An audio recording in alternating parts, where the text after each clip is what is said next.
A man lived on the 14th floor of a high-rise apartment building. The elevator was essential to his daily life. Late one night, after returning home, he stepped into the elevator as usual and pressed the button for the 14th floor. The doors closed, and it began to move quietly. Then, the light for the 8th floor suddenly turned on. Is someone getting on? That thought crossed his mind. And in the very next moment, the man suddenly panicked. He started frantically pressing multiple buttons. 2nd floor, 3rd floor, 4th floor, 5th. It was an unnatural, desperate reaction. Soon, the elevator stopped at the 3rd floor. Before the doors could fully open, he forced them apart and jumped out. Then he ran down the stairs, without ever looking back. That night, he never returned home. Instead, he spent the rest of the night at a convenience store, waiting for morning to come.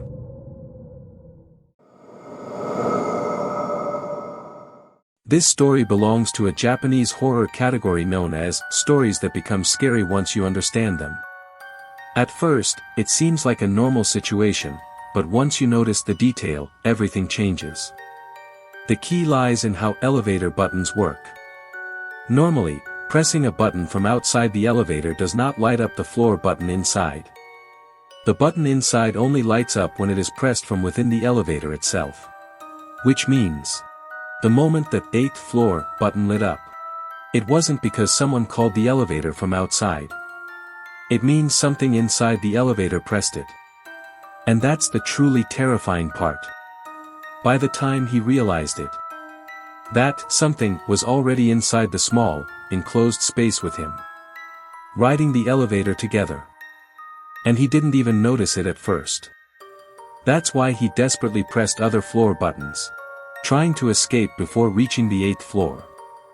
If the doors had opened there's no telling what might have happened.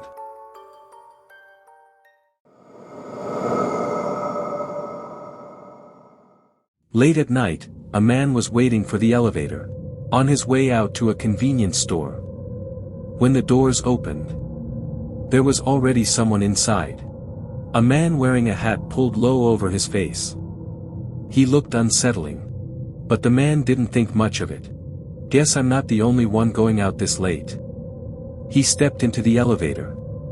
After a short while, the man in the hat got off on another floor. As he passed by, their shoulders lightly brushed. It didn't seem like a big deal. Later, after returning from the convenience store, he took off his jacket and noticed something strange. There was blood on the spot where their shoulders had touched. It felt disturbing, but he was too tired to think much of it. A few days later, his doorbell rang. He looked through the peephole and saw the police. They told him that a murder had taken place in the building. Then they asked if he had seen anyone suspicious. He immediately remembered the man in the elevator. But reporting the blood, getting involved in an investigation, it sounded like trouble. So he replied, "I haven't seen anything." The police said nothing and quietly left. The next day, he was watching TV when a news report came on. It was about the same murder case. The suspect was still at large. A photo of the suspect appeared on the screen. The man froze, then immediately reached for his phone to call the police.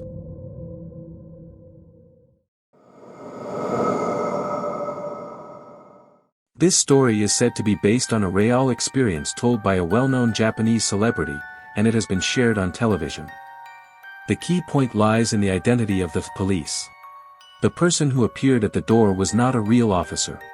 It means the killer himself was pretending to be the police. In other words, after the crime, the killer was going around the building, checking if anyone had come into contact with him. The reason he visited the man's apartment was likely to find the person who had shared the elevator with him that night. If he had realized his face had been clearly seen, there's a real possibility the man would have been killed to silence him. But instead, the man answered, "I didn't see anything." With that single sentence, he convinced the killer that he wasn't a witness, and narrowly escaped danger.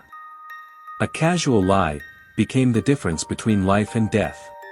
And once you realize that, this story suddenly feels terrifyingly real. If you enjoyed Japanese horror stories like this, consider subscribing.